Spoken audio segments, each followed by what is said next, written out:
Welcome to Success in Medicine. I'm Dr. Samir Desai. Today, I want to tell you a story about a student named Joe. Joe was a pre-medical student who contacted me several years ago at a tough time in his life. He had failed to get into medical school. He was understandably upset and not at all sure what to do next. Knowing that I had years of experience serving on a medical school's admissions committee, Joe contacted me to schedule a Strategy for Success session. What's a Strategy for Success session? It's a session that I conduct with pre-medical students, medical students, residents, and fellows when people are struggling to reach their professional goals. What I do in this session is I develop a strong understanding of the person's goals, credentials, and background.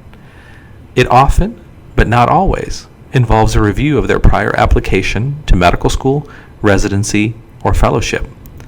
Following this exhaustive review, I'm able to identify the factor or factors that are preventing the applicant from gaining admission. Once these factors are identified, I develop a detailed strategy to help the applicant succeed and land that coveted position, be it in medical school, residency, or fellowship. In Joe's case, he had a lot going for him. He had an attractive GPA and competitive MCAT scores. He had also been very active outside the classroom. So what happened to Joe, and why didn't things work out? There were several factors, as there often are, but I want to focus on one particularly glaring factor in Joe's background. What was it? It was his lack of shadowing experience. Joe had not shadowed. So, during our session, I asked Joe why he didn't shadow. He told me that he had tried, but it just didn't work out. This isn't an unusual story.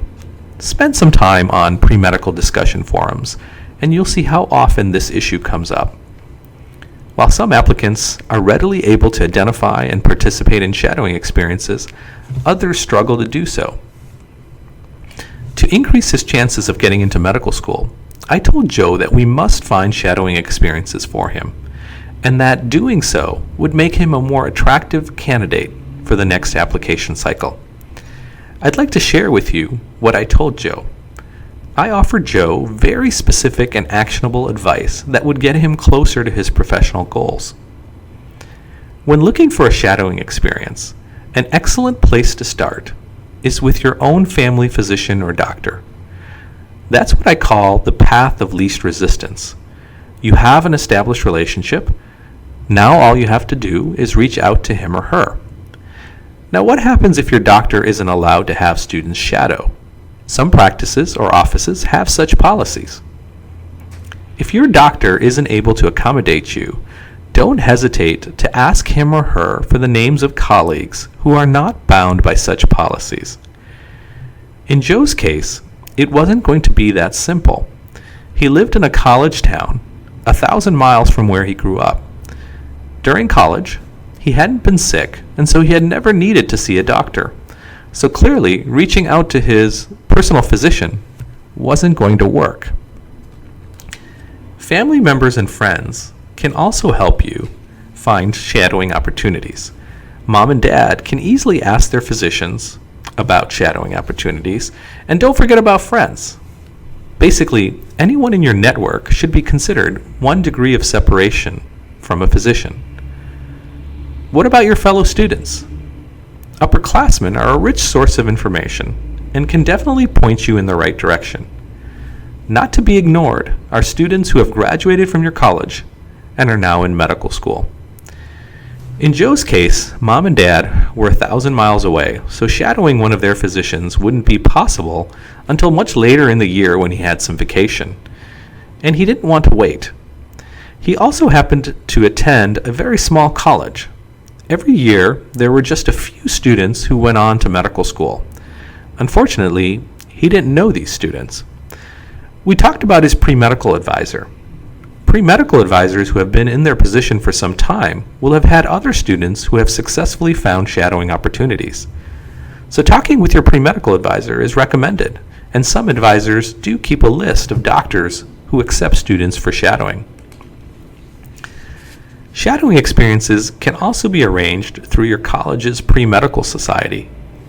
These societies have often been in existence for quite some time and may have well-established shadowing programs. Even if they don't, joining the society will allow you to network and learn who others have shadowed. Joe's pre-medical advisor was new to his position and unfortunately wasn't very knowledgeable about shadowing opportunities. Joe was also not a member of any pre-medical society because his college did not have such organizations on campus. I then asked Joe about his hospital volunteer work. Why? Because working in a hospital puts you into close contact with all sorts of physicians.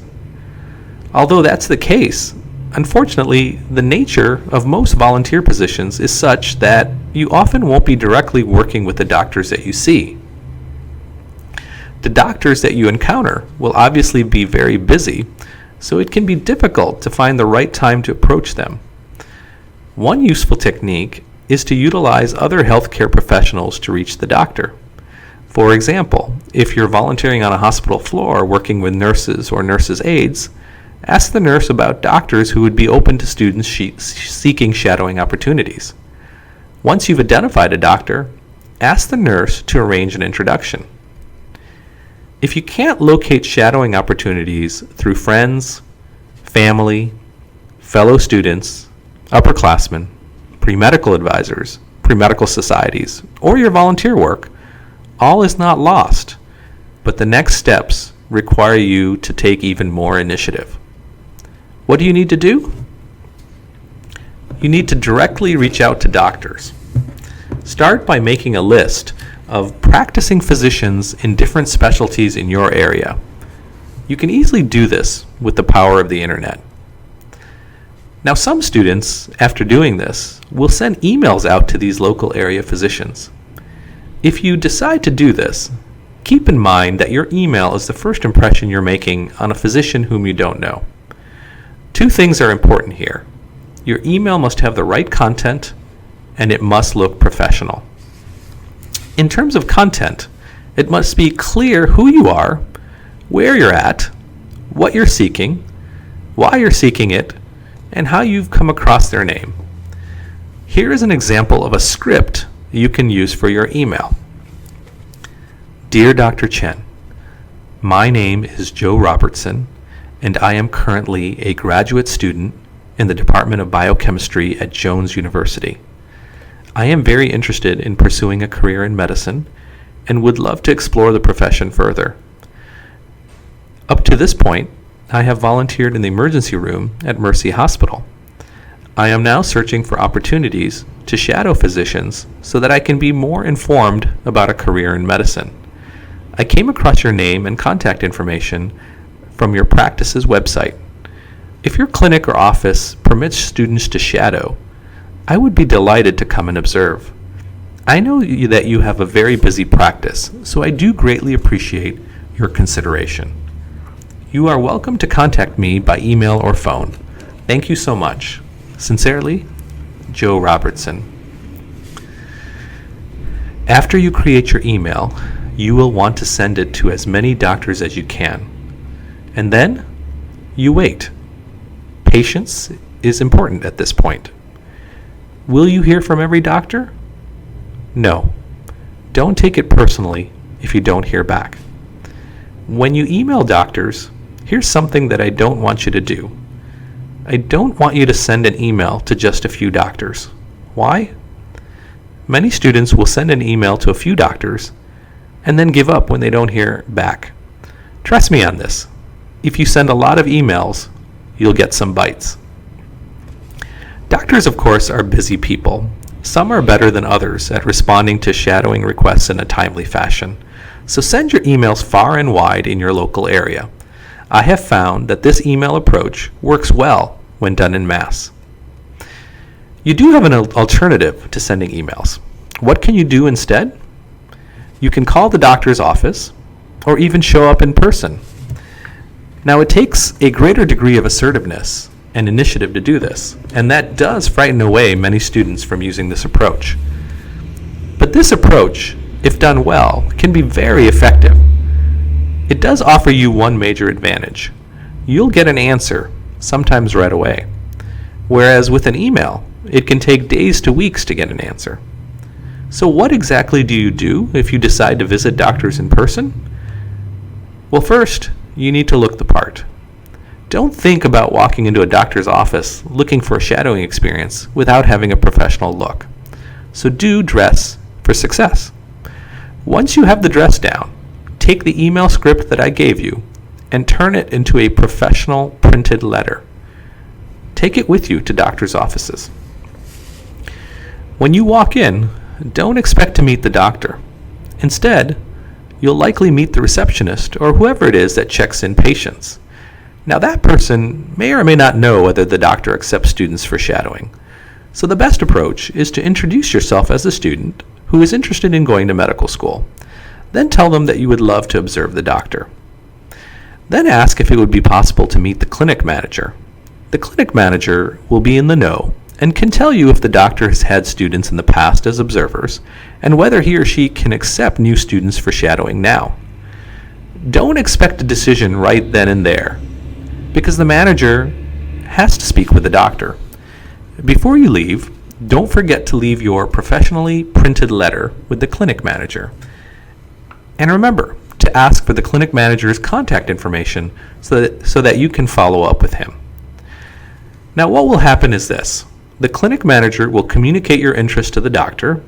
He'll tell the doctor that we had this very nice, mature, and personable student stop by the office to inquire about shadowing. The doctor, if he's willing, will say go ahead and put him on the schedule.